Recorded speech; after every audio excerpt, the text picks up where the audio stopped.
Welcome back to the Normal Sports Show. My name's Kyle Porter. Got a fun guest today, Gabby Herzig, and today's show is sponsored by Ogio. So thanks to them. We'll talk about them a little bit later on. But Gabby works for The Athletic, is a great reporter and writer, very good golfer as well. We'll talk about a little bit of that. But Gabby, how are we doing?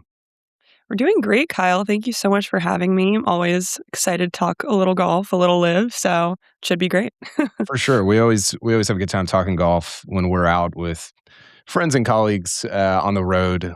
Did that just recently at the Masters. But you just came back from Shinnecock Media Day. I was not there.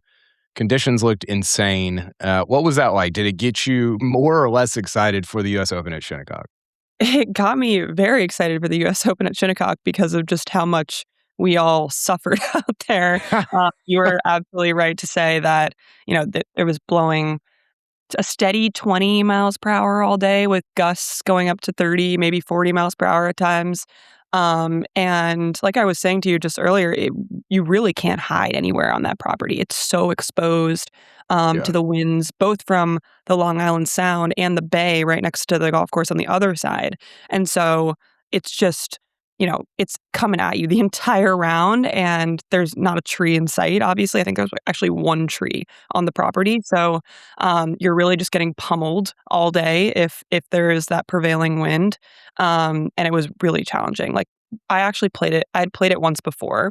And it was way harder than I remembered. Yeah.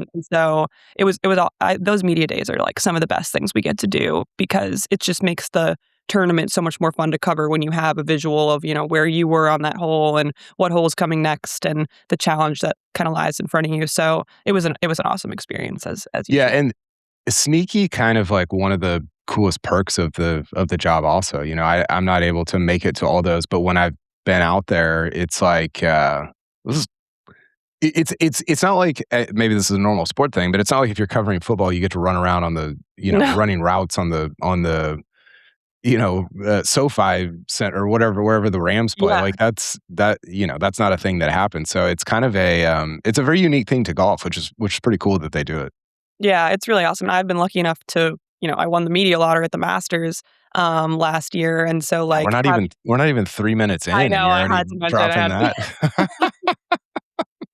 We're getting to the point where I'm just pissing people off with the number of golf courses I've played, and the list is strong at this point. But no, it's like such a pinch me situation in the job, like getting to step foot on some of these venues and actually like put a peg in the ground yourself. I Yeah, seriously, like, it's really hard for me to wrap my mind around actually getting to do those things and calling it work. Like, I get yeah. texts from my friends who work in corporate America, like, "Oh, just an average Gabby Tuesday playing Shinnecock." It's pretty hilarious, Well, yes. it's funny because it is easy, even in this job, because everything becomes a job, or there are aspects to every job that are very job-like, right? Where you're like, "Oh, this sucks. I don't want to do this." And I think it can become, and we've all seen, or you and I have seen people in our industry that do this, where it's like, man, do you even enjoy this anymore? Right. And my hope personally is that I always have gratitude for getting to play Shinnecock for free just because the U.S. Open's there, or winning the Masters lottery or whatever it is. Because you're like, this is like not 20-year-old me would have been like, this isn't real. Like, this Yeah. can't be a real thing. And I so it's yeah, I always try to maintain. Have you found it harder to maintain gratitude as you've gone along in your career? I think sometimes, like, here and there, I'll just start to get, like, a little bit annoyed with just, like, going through the motions of the sorts of things that, we have to do every single week. Like, I find maybe it's sometimes hard to come up with new storylines if I'm, looking at a tournament leaderboard and I'm like, "What do I write about with this?" Yeah. sort of thing. But then I'm like, my job is to write about golf. Like, this is Mhm. crazy. And even during days like yesterday, I'll just, stop for a second and kind of look around, take a deep breath, and just be like, wow, I'm actually standing here right now and I'm getting paid to do it. Yeah. It's very surreal at times. Actually, I think it was Anne Hathaway did an interview the other day, and she was like, they were asking her about traveling around the world and does it get exhausting and whatever. And she's like, yeah, it does. But like, I'm really happy for the Mm. reason why I'm exhausted. Like, Yeah. it doesn't feel as bad when you think about, like, why you're doing it and how grateful you are to be there, and I honestly, like, totally agree with that. There are times when I'm not sleeping very much. I'm in and out of planes and buses and trains, and it can be a lot. But at the same time, it's like all very, very worth it. And I'm pinching myself every day that I get to do it. That's such a cool way to look at it, of like having gratitude for the thing that makes you exhausted. Because I Yeah, think, when we're at US Open or Masters or whatever, by Sunday night, you're like, oh my gosh, like I'm cooked. Like hundred I percent. cannot wait. But to remember, hey, the thing that is making me like feel this way is like I have so much gratitude for, which is, I think, I don't know, maybe we all need to start reminding each other of that more, like when we're when we're at these events. Have you seen Devil Wears Prada 2? Is it out yet? I haven't seen it yet. I really need to see it. I'm so excited for the Rory cameo.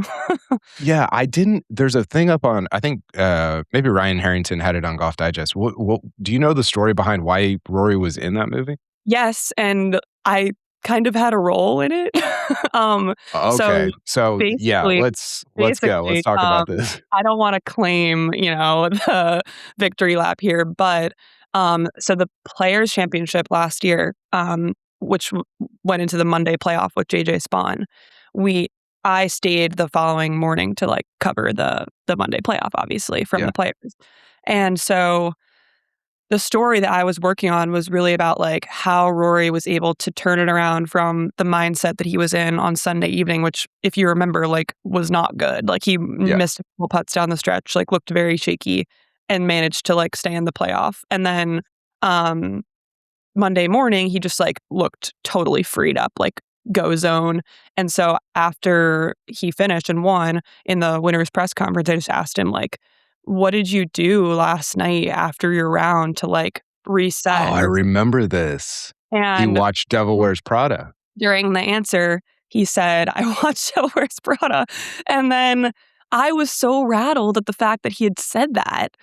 I had a follow-up question and totally forgot my follow-up question. Like, if you look Yeah, back we've at all been the there. if you look back at the video, like, it was such an embarrassing moment. I said into the microphone, I was like, "I totally forgot my next question." And then Rory, being, like, the actual nice person that he is, kind of saved me. He was like, "You're thinking about Devil Wears Prada, aren't you?" And then I was like, "Yeah, great movie." And then I think I actually remembered my next question because he gave me, like, a beat to think about it.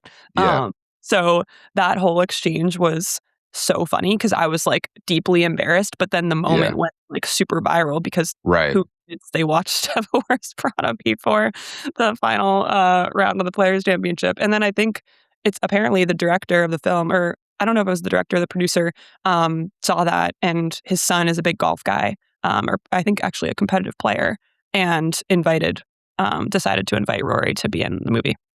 Crazy. That is, well, a couple of things. So one, that's amazing. Yeah. Two, it is Devil Wears Prada. The original movie was fantastic. Like it's so Oh, good. yeah, it's, like, one of my favorite movies of all time. It's awesome. Three, it's unsurprising that Rory enjoys it. That's like right in his So true. wheelhouse. Um, it is like he will give you things where you're like, yeah, we're not here to talk about Roy, but he will give you things sometimes either one on one or in press conferences where you're like, man, I can't believe like he's so unique in that he won the Grand Slam, but he'll also like give you stuff where you're like, I don't think anybody would like say that or give me that, or Yeah. it's pretty unusual, and I think that's part of like the endearing nature of who he is and why people like him a lot. I did see I got to say I saw so I came home probably 2 weeks ago.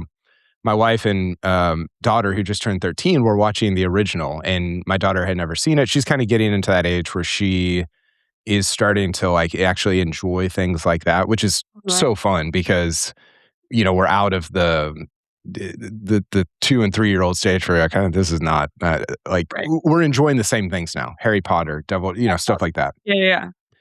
And so after they got done, we watched the trailer for Devil Wears Prada 2, and the trailer wasn't that good. And so Um, I have some concerns. Have you seen the trailer for it? no, I haven't. I'm not gonna lie. Okay. I'm gonna try not to watch the trailer because I don't wanna spoil it for myself or, like, have any preconceptions, so, Yeah. um The other thing was I think Erica's in it also. Yes, Do Do you know what that's about? I have no idea, but I heard Rory talking about how he kind of just asked, like, "Hey, can Erica be in it too?" Like, she's a big fan of the movie, and they were like, "Sure." Uh, That's amazing. Okay, real quick before we get into, we're gonna do a little exercise today where I give you, I don't know, 8 to 12 potential outcomes for LIV. You've been reporting on LIV, and I want both of us to rank them from 1, this is never going to happen, to yeah, 10, this is definitely going to happen. So we'll have some fun with that. But before we do that, what I just want to congratulate you on. You guys have, not just you, but everybody at the Athletic has done an amazing job with the LIV story specifically, and we haven't interacted or talked or seen each other since all this stuff started going down after the Masters. So right. I said that to Brody publicly, but I wanted to say it to you also, and Brendan and Hugh and everybody that's over there. It's been super impressive. What is it? Give people a kind of a, because I think everybody sees the work on the Athletic and Brody going Right. to Mexico to report, and you reporting on some of you got some people off the record that were involved in, I believe, F1 and some other private equity investor type people.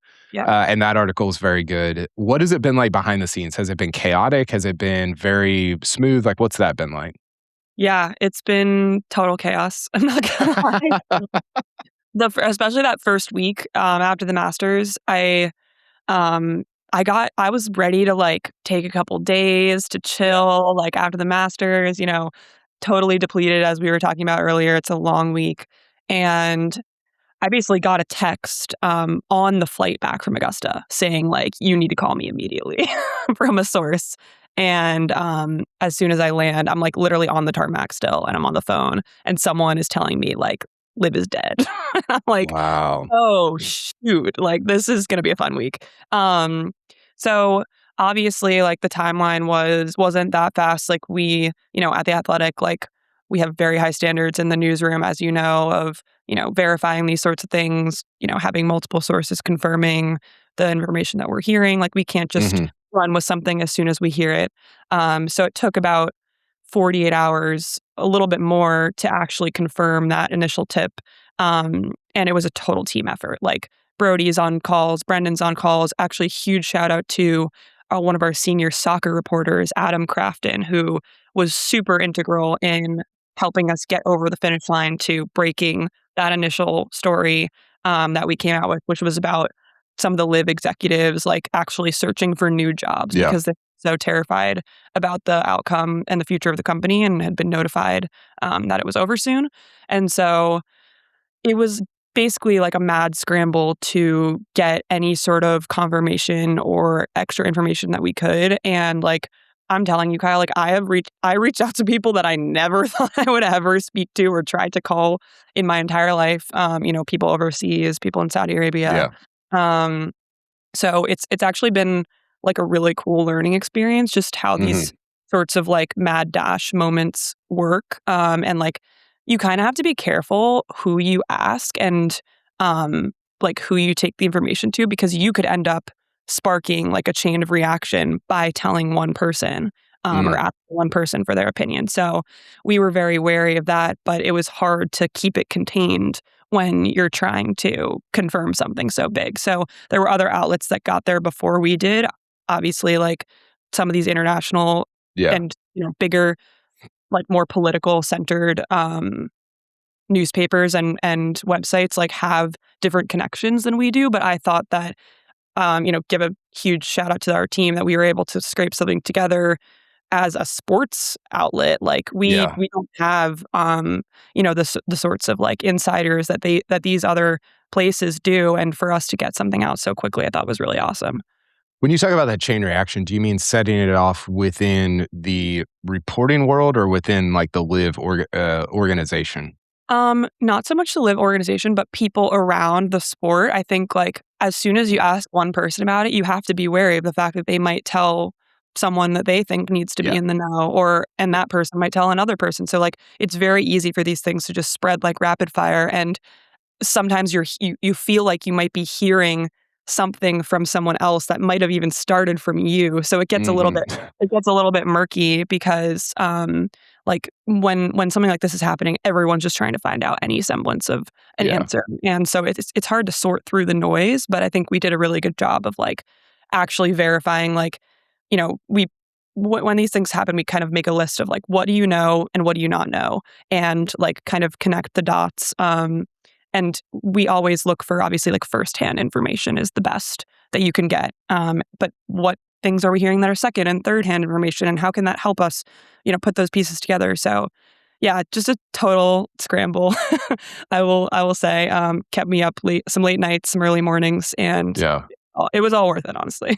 Well, yeah, you guys did an amazing job, and obviously that reporting is something that I've always struggled with, or just not. It hasn't been something that I've gravitated towards. So I'm always impressed when um, people are very good at it. I think about people in our world like Joel Beal and Oh KVV yeah, and you guys at the Athletic. Like it's just it's not a skill that I have or I've developed, and so whenever you're able to do it well, it's very cool. The crazy part about the live stuff, I got to say, is like it's reporting by people that write about sports, but it's also reporting by people that cover politics and oh yeah, yeah. White House global. correspondence. Yeah, Yeah, and you're like, I mean, again, normal sports stuff of like, okay, the athletic and the political, like yeah. Like the Financial Times. Yeah, yeah, the geopolitical portion of the New York Times is reporting on this. yeah,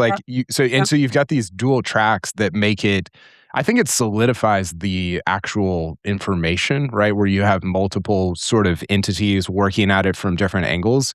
But it totally. did strike me as like almost amusing of like this would never, like, unless there was a, like a s- national scandal in another sport, like this would not happen No. in any other sport. So it's a very bizarre thing. Yeah, super bizarre. I think like the closest example would maybe be like the Kawhi Leonard stuff, that Pablo Torre Right. was reporting on, like FBI raids, like that sort of stuff. But we're dealing with a sovereign wealth fund and like a country that's incredibly involved in geopolitics right now. Obviously, the conflict in the Middle East. So it's just one of those things where all of a sudden you're thrust into like a totally new beat. Honestly, I felt that completely with this investor story that I just put out last week. Like, I think one of the coolest things about being a journalist is like you kind of have to put a different hat on, Mhm. every single assignment. And like with some of these deeper, well reported stories, like you really have to become an expert in like a totally new field in a matter of 24, 48 hours. And Yeah. that's one of the like probably most gratifying things about the job. It was very similar, felt very similar to the story I did last, no, 2 falls ago about the antitrust issues with the PGA Tour and Live, and like how the Yeah. election could potentially shape the future of I the PGA. remember that. And like I literally had to become like an expert in antitrust law and like talking to all these litigators and attorneys, and I was totally in over my head, but it was such a cool experience, and I felt very Yeah. similar with looking into like the private equity world in sports. Yeah, you're playing Shinnecock one day thinking like, "How did I end up here?" And then you're talking about antitrust law, like, "How did I end up here, Exactly. also?" Like, what the heck? It's crazy. Okay, last thing before we get to the potential outcomes for Live is what are the give me a view of, like, the family group text whenever Jake Tapper is tweeting your stuff out or the New York Times is tweeting your stuff out, because I know that my own family group text, like, I remember probably 7 years, I don't know, 5 years ago, whatever, when I was still at CBS Sports, the Masters, and they do this, but the Masters sent out a couple of my stories that I had written for CBS, like, hey, from like the Masters account. And the family group text is like, whoa, like, whatever, like blowing up. So I'm curious if does the same happen whenever Jake Tapper's tweeting out your stuff? Yeah, it's definitely like at this point, I think my family is like they humble me more than anything. Like They're like, this "Okay, cool, clown. Gabby, like, just another day in the life, like, we don't care." No, but they're obviously like it is pretty cool to just for to be able to share this, like, experience with them, and, Yeah. like, my dad is the first person every morning, he's, like, one of the only people that I know who still gets the New York Times, like, print edition, I love and it. it's always a cool thing when our stories from The Athletic make it into print. Yeah. So he's the first person that will tell me if I have a print story, and he'll like send a picture of like the newspaper on his, breakfast table. And I'm like, yes, like we made it. But truly, like sometimes when he's away from home, like I don't know if I made it into print because no one else can Yeah. updating me, which is pretty funny. Um, That's awesome. no, it's good. Like my family, I think they're super supportive, but I actually think it's great that they like have no filter with me and will tell me like, I'll get texts from like my brother or my dad, like, this doesn't sound right. Like you should fix that. And I like an honest opinion, and that's kind of For sure. what our family dynamic is. And they keep me in check, which is perfect. I love that he gets the physical New York Times. That's Yeah. Oh, fantastic. yeah. That's He's great stuff. super old school. Yeah, that's cool. That's also encouraging. Like I think, even I think people sometimes think like, oh, well, you're because I think this about other people. I look at people and I'm like, well, they don't need encouraging because obviously, like, they're very Mm, good at what they do, or they don't have any insecurities or whatever. And it's like, yo, like we all have insecurities, yeah, no. and so I think even especially from like your dad, but like for anybody to be encouraging toward, hey, you're doing good work, or hey, I like this, or whatever.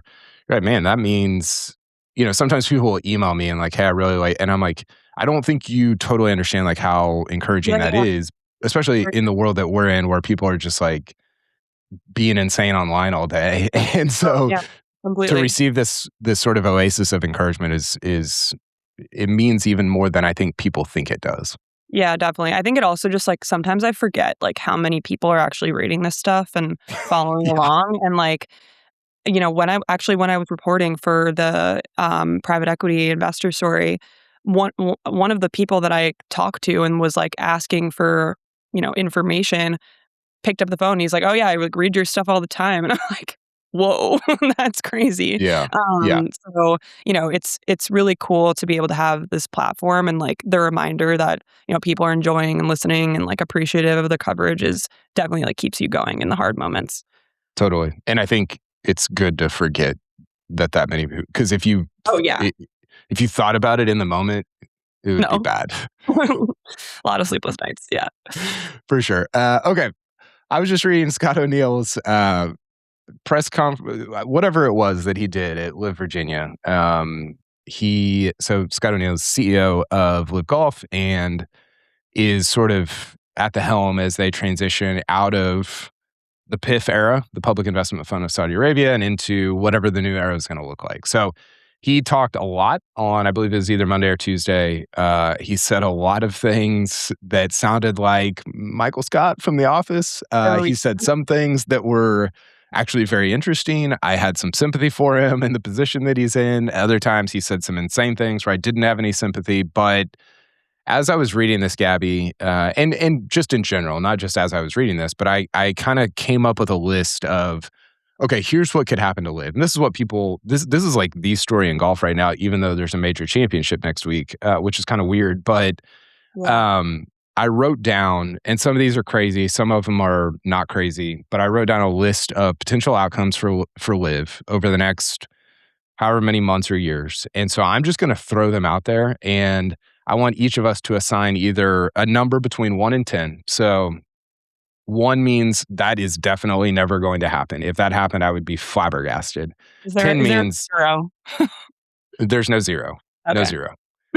10 means that is definitely going to happen. If that doesn't happen, I would be shocked. And so Yeah. you can give any number in between. And we're treating these all independent. It's not as if like, well, I said one, like they're all independent of one another. So Got does that make sense?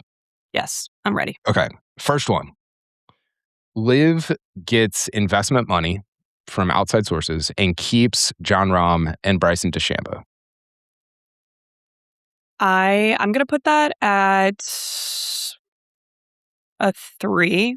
Okay. I think that, um, it would take a huge turnaround in momentum in terms of what investors are talking about right now to make that happen. But also, we've heard from Rahm now that, yeah, it's gonna be hard to get out of that contract.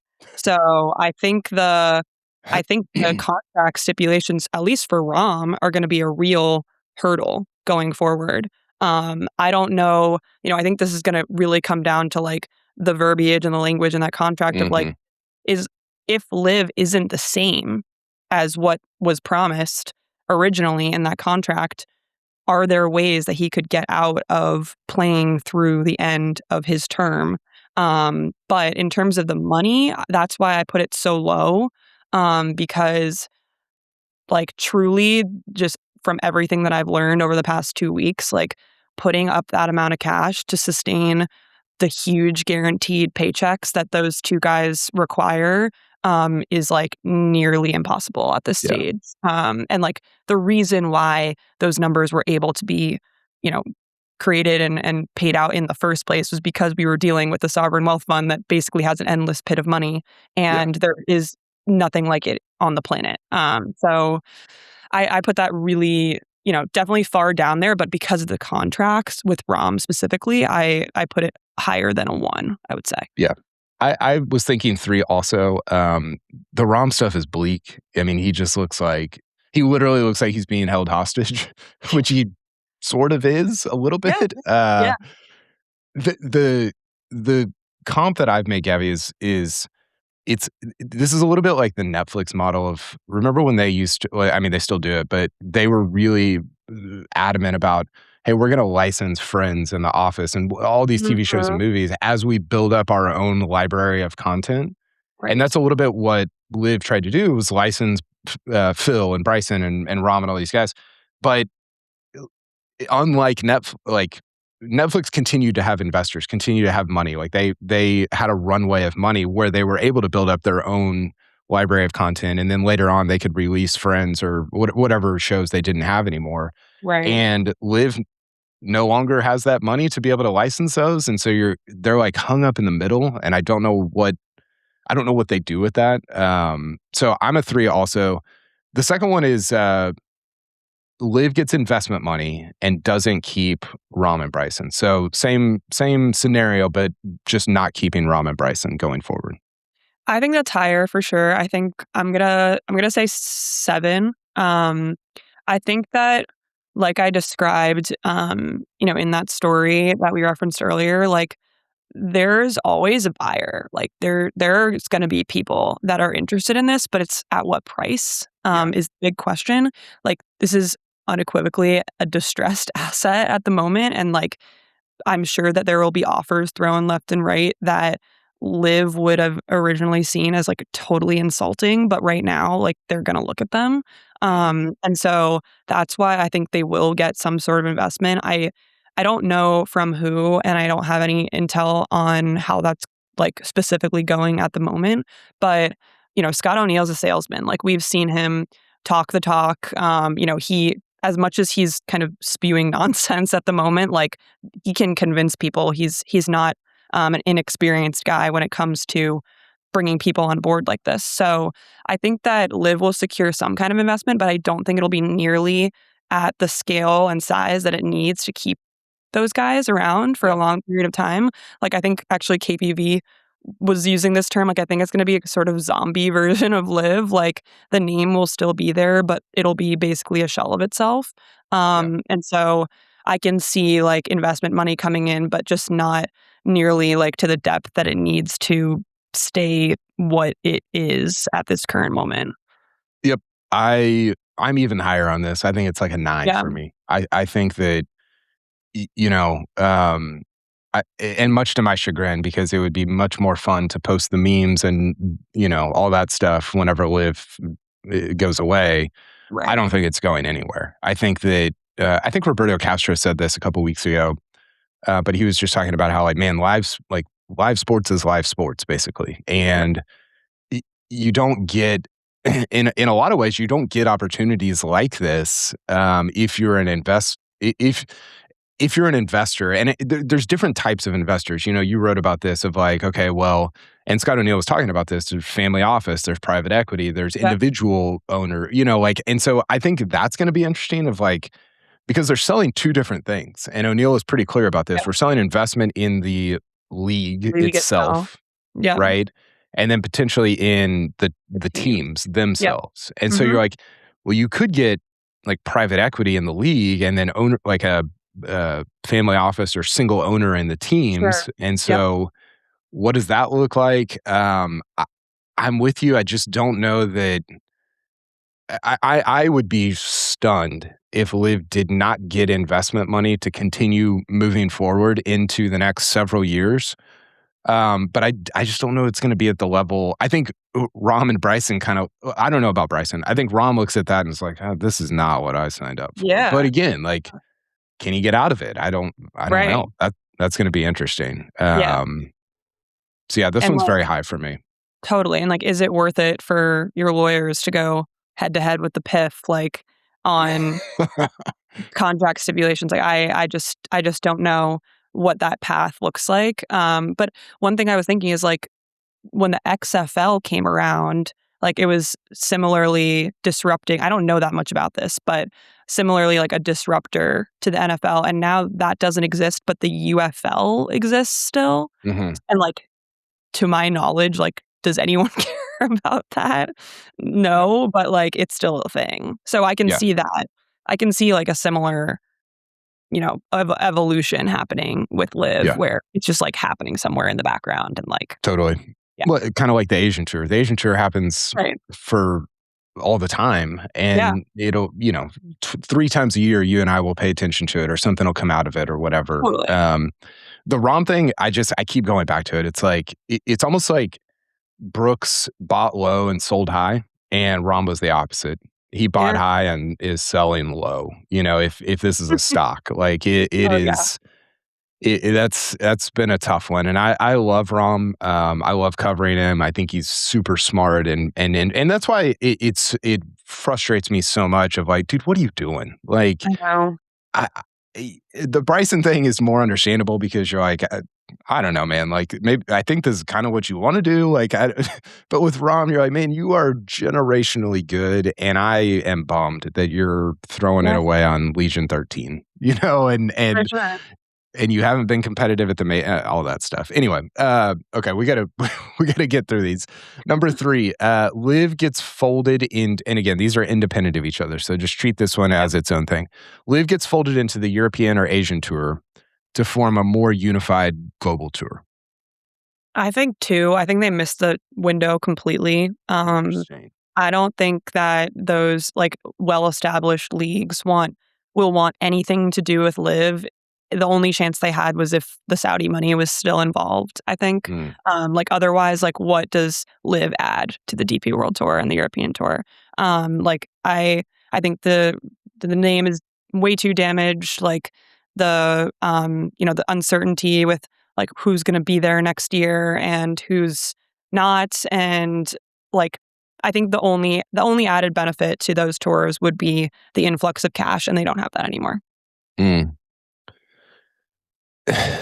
I'm higher. I think I'm like a 5 or 6 on this. I think it makes a lot of sense, and maybe I'm only speaking from the Live point of view of like, yeah, of course it makes sense to sort of like combine with those and form this, th- th- PGA Tour competitor. But like Mm. I think the really weird and hard part about this, and somebody was talking about this, maybe it was Bryson, but now the European Tour and the PGA Tour are in bed, like they're Yeah. you know linked up. Like Yeah, they've they are had a very, strategic partnership for many years. Yeah. yeah, they're very connected. And so you're like, Mhm. okay, well, That's not gonna does the European Tour disconnect from that and link up with Live? I think you're right. That made more sense when they had Yeah. all the players and all the money, and you could envision like sort of a unified path toward like the Ryder Cup stuff, and like that made a lot of sense. And now you're like, I think the part that's hardest to fold in is how adamant Liv is about the team stuff. You're like, Yes, if you're 100%. the Asian tour or European tour, what do you even do with that? Yeah, I Like, know. there's And didn't Scott O'Neil say the other day, like, the team component's gonna be, like, the number yes, one, like, driver of Liv's, like, continued success? So, that's why I just don't see that as part of, like, an actual real vision that could come to life. Like, I honestly think and one of the investors that I talked to actually floated this as an idea of Live becoming, like, a 4-event series that, mm, like, some players can decide to play in if they want to. Like, South Africa and Australia, like, those are obviously, like, those have been really successful events on LIV's part, and the attendance has been huge, and like the interest in those markets Yeah. has been super promising. But like everything else, it's been hard to like actually get eyeballs on. And so Mhm. if they really wanted to like potentially fold into a tour like that, maybe they would really pare down and just say, like, let's shine where we can and add something to like leagues that don't necessarily have the same events already existing. So Yeah. that could be something I could see, but like I that's not even live anymore. Like that's just two golf tournaments. Well, I think that's honestly probably what it should have been all along. This Yeah. this meeting could have been an email, one of those types of things. Like it should have been a 4 event series all along. Okay, this next one was a washing the dishes thought. I Okay. was doing the dishes the other night. I was like, huh, this would be interesting. Number 4, Netflix, Amazon, or Apple buys Mm, Live. yeah. I don't know. I don't like these are platforms that are like built on like viewership numbers and the value Mhm. behind like eyeballs and the attention market. And like if you look at Live, like it just doesn't have that stuff. It's been on Fox Sports, like it already streams on whatever platforms it streams on, like, and the metrics of interest just like aren't up to par, aren't up to standard. And so like I just don't see those like larger companies caring enough about golf and about what Live has become and seeing like promise in it to buy the product unless it's like truly selling for next to nothing. Yeah. And it's like, hey, you're handing us this thing that, $5 billion was poured into it already. It's kind of just like a freebie and for growing sports on our platforms. But like I just don't see the major companies like that wanting to associate themselves with the Live brand at this point for Yeah. next to nothing additive to them. So 2 things. One, I think it's interesting that I don't totally know I think you're right. Like, it seems like those companies' strategies in terms of live sports is, "Hey, we have enough money to kinda buy in at the top," like, Yeah. whether it's NFL on Christmas Day or Amazon getting into the Masters or, I think it was Apple getting into F1. Like, we're getting in up here to, like, capture some of the prestigious market share that these sports have established over the years. Right. The weird one to me is like you've got these sort of one-off things where it's like Apple has Major League Baseball on Friday nights. They Yep. had Yep. MLS, or maybe they still do have MLS, Sure. which are not in that same vein as like NFL and now NBA on Amazon and stuff like that. So this one's it's low for me. I don't think it would happen. It's like a 2 for me, but Yeah. The two it for was me. just an interesting thought I had of like, huh, that would be interesting if all these competitive media company or whatever you want to call these companies, I guess Apple's Yeah. media, Netflix's media, Amazon is everything. But if all these competitive media companies are trying to get live sports, it's like, man, here's something that's global that has some names maybe, that Yeah. is gonna be cheap. I don't know. Like, that was No, just it's a good an thought. I think it's definitely an interesting thought. I know, like, one thing on Amazon is, like, everything that we saw with Amazon and the Masters this year, I'm, like, almost positive it's because the Amazon CEO is now an Augusta member, so I don't think that's happening anytime soon for Amazon getting into Live. Who, But what's his name? Jassy, or yes, I'm, like, blanking on his full name right now, but I'll look it up. Andy yeah, Jassy. yes. So Scott O'Neill did say, I think we're doing 1.7 million viewers per weekend. Then it moved to no, excuse me. He said, like, the year before I got here, I think we were doing 1.7 million viewers per weekend and moved to 3.3.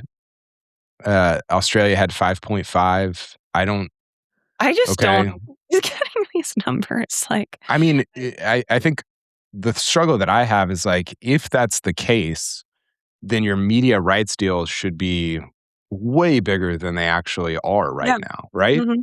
Yeah, 100%, and I like, one of our, reporters at The Athletic. Andrew Marchand is an expert in Yes. broadcast rights, and he breaks literally every story on the sports media side of things at The Athletic and in sports media in general. But he helped me kind of nail down a nugget about the Fox Sports TV deal with LIV, and that it was essentially a time buy, and that like LIV Right. was, not charging any sort of major fee for Fox to broadcast its tournaments. So they're not making any money on these broadcast deals. Like, I think that's the most important part is like the revenue is not there from a media rights standpoint. And that's when Mhm. you know how much value your product has, is how much people are willing to pay to show it and to get people to turn on that channel or that streaming platform. Like, I just don't know how valuable these like viewership numbers are in terms of like evaluating LIV as a business model because, they're coming from places that are like free to watch, or they're not actually making LIV Yeah. any profit, or like it's just I struggle to trust a lot of the numbers and like figures that LIV puts out there. Mhm. Like I actually had a number of questions for LIV specifically about many of the figures that they've put out so far, like 100% increase year over year in revenue. Like, what does that mean? That means absolutely nothing if you like think about how much money they're spending every year. Like Yep. revenue truly does not help us in any Yep. capacity figure out how the league is doing. Like they're saying that 10 of the 13 teams are going to be profitable this year. I asked them to define profitability. It's like a very easy thing to come out with because, how are we supposed to know if those numbers are being calculated also while accounting for like massive player contracts being paid Yeah. out, the sizes? Like it's The it's one that just killed hard the to one that believe. killed me was the Yeah. 500 million in Yes. sponsorship revenue. Exactly. Yeah.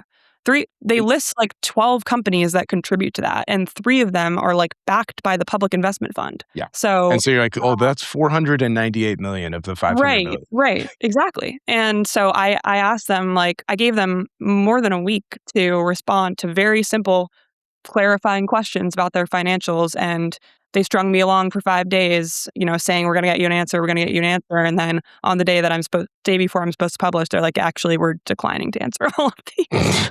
So, if Yeah. you wanna know anything about, like, the transparency there, I think that's a huge indicator.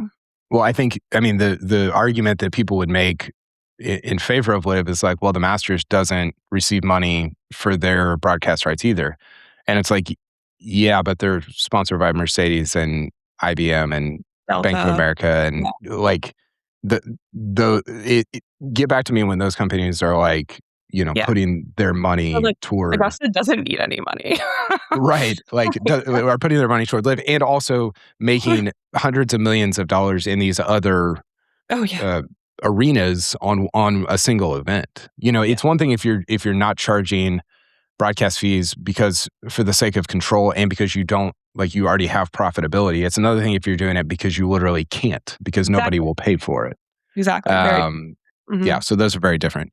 Okay, we got a couple more here, but first let's talk about OGIO. Gabby, you've been traveling all over. I'm about to be traveling a lot, taking my son to the College World Series, going to the U.S. Open. And I'm going to be relying on OGIO to get me to and from those spots. Backpacks, luggage, golf bags, you name it. If it's something that carries stuff you really care about, OGIO makes a premium version of it. With a focus on technology, durability, and organization, OGIO doesn't cut any corners when it comes to design. They can't. The golf bag space and luggage space in general is simply too crowded to just fit in. So thanks to OGIO for sponsoring this particular show and for being a partner with normal sport in general. We do not give them our broadcast rights for free. They pay for those, and we're very grateful for it. So thanks to OGIO. Okay, a couple more here, Gabby. Yep. LIV exists in any form at the end of 2027. So just LIV is still in existence at the end of next year.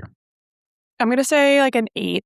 I'm bullish on this one. I think we're gonna see like some sort of zombie LIV develop for next year. It's gonna be a totally different model. It might be shortened. The purses are gonna be smaller. Who knows who's like actually gonna be there still, but I think LIV will exist in some form at the end of 2027. Yeah, I'm even higher. I'm a 9. I think it's just reading the tea leaves and Scott O'Neill said a bunch of things like, I was made for this. I was born to do that. And you're like, okay. I mean, it sounds exhausting, man, but best of luck. And I think Roberto Castro is correct in that like live sports is just so valuable that even a bad version of it or even a small version of it is going to attract some kind of investment from somewhere. I Yeah. think there's too many egos and too much that gets involved with stuff like live sports or owning team ownership and stuff like that for that to not happen. So I'm a Yeah. 9 on that one. Okay, this was one that came out this week or has been talked about for a while, but Bryson plays YouTube and major championships only. I think like a 9. I'm going Wow. high up there. Really? Yeah. I just don't see how he's gonna like how they're gonna renegotiate he's asking for $500 million. Like, Yeah, but have that. you don't think he'll make his way back to the PGA Tour? Um, well, are we talking about next year or like forever? I'm talking about next year. Yeah, 2027. I don't think he'll be back on the PGA Tour next year. I think like from everything we've heard, it's going to be a longer journey back for Bryson. Just in terms of like he's not the same as Brooks Koepka in terms of like his relationship with the PGA Tour throughout these past 4 years. And at the beginning of the whole divide, like Bryson was on the antitrust lawsuit. I don't think he ever resigned his membership with the PGA Tour, so he's technically been in violation of the conflicting release agreements for like 4 years or whatever it's been. Um, there are so many things that like conflict with Bryson's whole brand and model, like that the PGA Tour wouldn't let happen. Like the YouTube stuff is one thing, but his brand deals with prediction markets are a serious problem on the PGA Tour. Call Um, sheet? Is that Kalshi, right? I think, is the one that he works with, and I actually reported a lot on this stuff back in January when I wrote a story on Bryson and like his negotiating power, and I asked the PGA Tour specifically about like the YouTube regulations, and I was able to actually view the like memo sent to players about what you can and can't do on YouTube. Basically, like it doesn't require any approval for you to film a YouTube video by yourself of like you hitting golf shots and going out and doing some sort of challenge, which Bryson does a lot.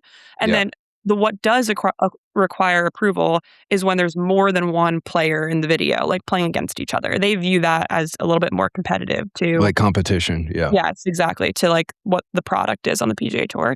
So, but those things have been approved. Like if you look at Jason Day's YouTube channel, he's playing matches against like Akshay at the Truist.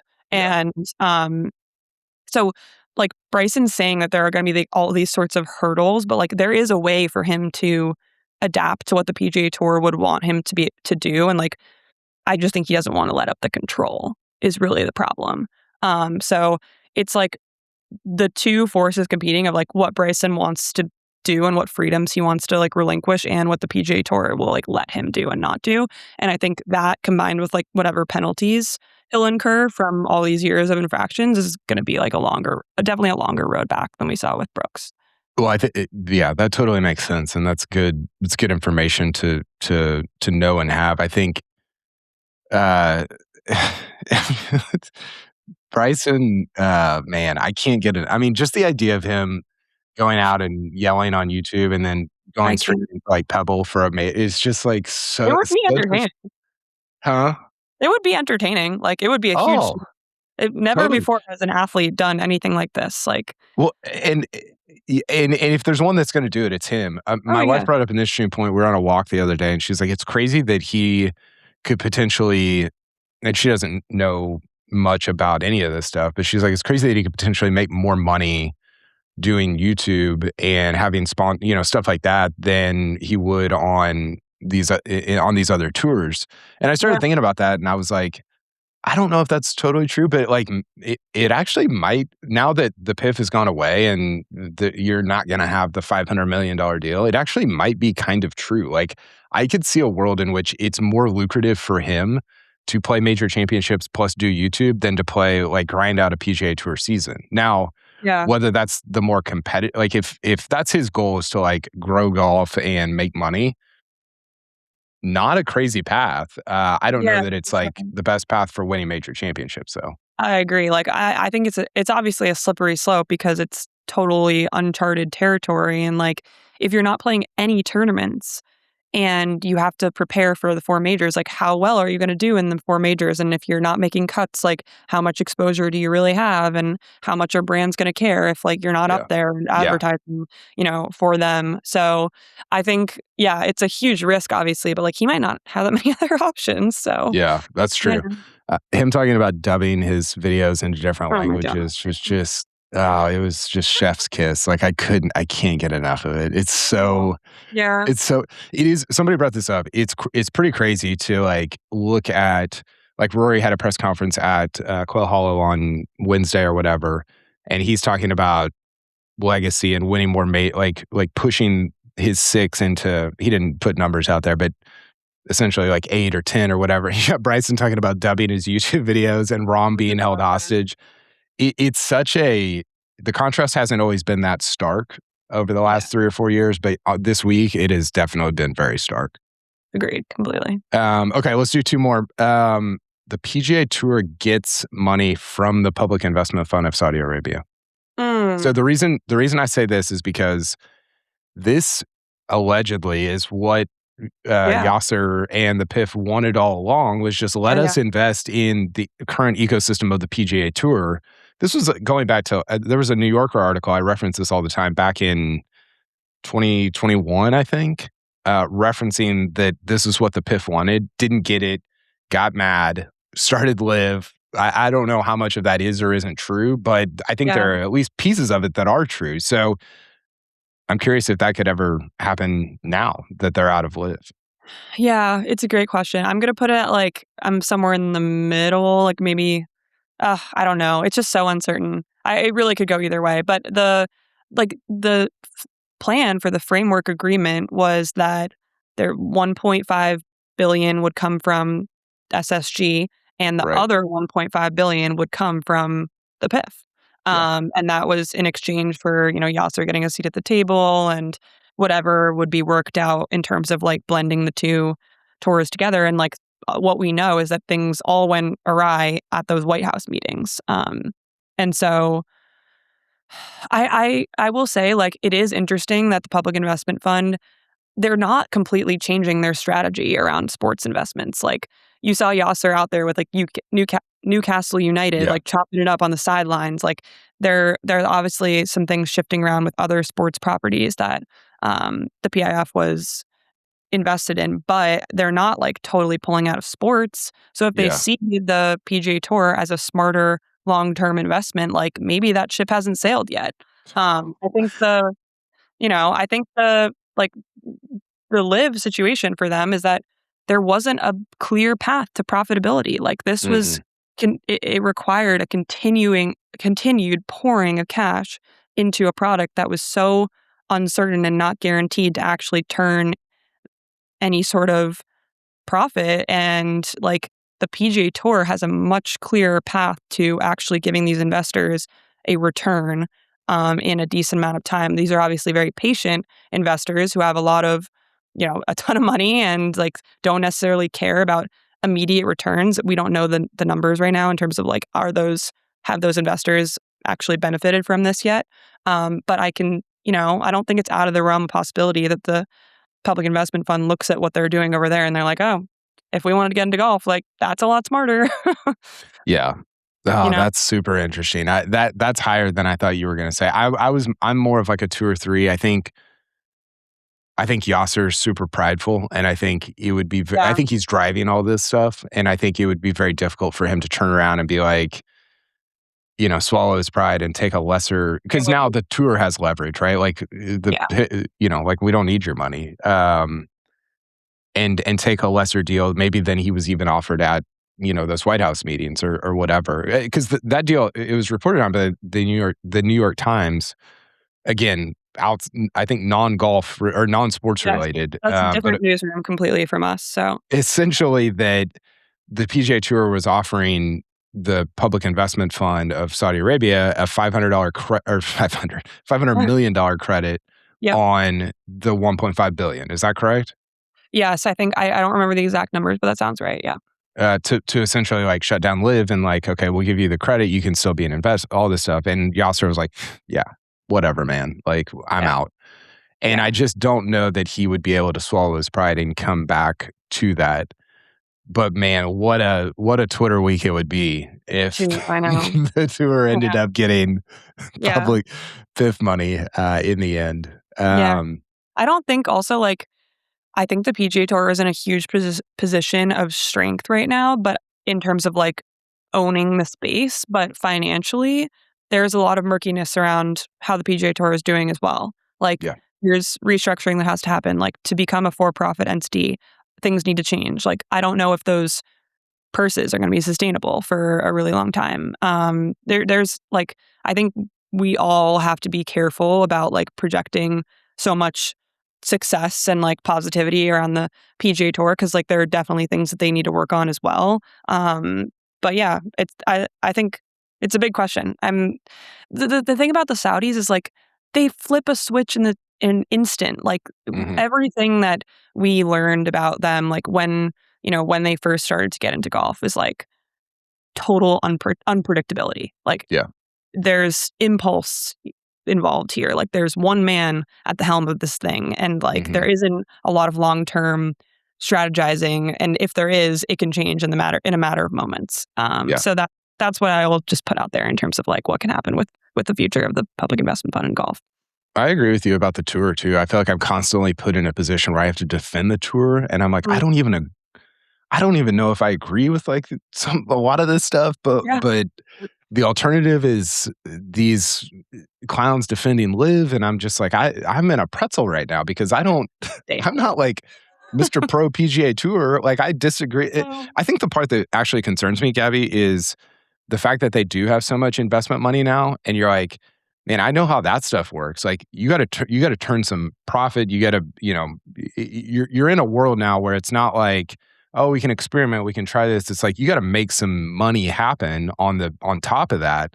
And Yeah. I don't love that idea because we see it all the time with businesses or in the business world where stuff becomes very soulless and it becomes very Yeah. Right. machine like. Mhm. And I that concerns me about the PGA Tour going forward. Yeah, I think like the number one thing that is more promising about the PGA Tour situation is the media rights package and it being Hmm. expiring in 2030, and there's going to be like this whole process of renegotiation. And like those investors know that, and they know that that's the number one driver of revenue for these leagues, and they're just going to do whatever they can possibly do to put themselves in a position to re-up that contract in a major way. Yeah. And, Yeah. Liv never had that possibility. Yep. Okay, last one, and this would again just be I it would be an all-time Twitter week, but some sort of company that Trump owns, Donald Trump, Oh, speaking of the White House, ends up buying Live. And the reason the reason I bring this up is because Liv has gone to a bunch of his golf courses. yep. Obviously, the tour is now also. I don't know. Trump has kind of been weird on the whole Live PGA Tour thing. Sometimes I think he's on one side, sometimes I think he's on the other. I don't totally know what his involvement or what his deal is there. But Yeah. yeah, some sort of company that Trump owns ends up buying the remnants of Live. Give me a number. Um, hmm, I think like 2. Okay. I think if anything, maybe a Trump company of some sort, like maybe something that Eric Trump owns, like because he's been really involved in the golf stuff on the Trump side of Yeah. thing, is like maybe they buy a team. I could see that. Mm. Yeah. I could see that. Yeah. That. Maybe they make like their home course one of the Trump properties, and like, Yeah. develop a junior program. Like I could see them, dipping their toes into that. But I don't know. I wonder, like, I think the Trump golf ecosystem is rooted a lot more in like places and facilities and golf Mm. courses. And I don't know if they're interested in running a league. Well, and that's the other thing. It's like, so much of his properties are domestic, and Yes. Live ostensibly wants to be very global. And so Yeah. yeah, I don't know if that, because the reason they would do it is because, hey, we've got all these golf courses, let's fill them up with these big events or Yeah. potentially big events. So I don't know. Maybe that was another washing dishes thought that ridiculous thought that I had. I also am I'm prop like kind of pessimistic about this whole thing. So do what? I'm also just very pessimistic about like the direction of this entire thing. Yeah, totally. Yeah. I think I'm pretty low on that also. I'm like did you say 2? I'm probably a 2 or 3 also. Yeah. But it would make for some just feel bad for our country, but this is extraordinary content type stuff. Exactly. Okay, that's all I got, Gabby. Thank you so much for your Very time. You guys have, like I said, just done such great work at The Athletic, and Thank you. I've said this to you privately, but I like that you're in golf. You do a great job. Your perspective is unique, and you come at things from a different, just a different angle. And I'm just very glad for your career, and wish you continued success on it. Thank you so much, Kyle. I appreciate that. And this was awesome. Enjoyed it. Yeah, absolutely. And thanks, Gabby. See ya.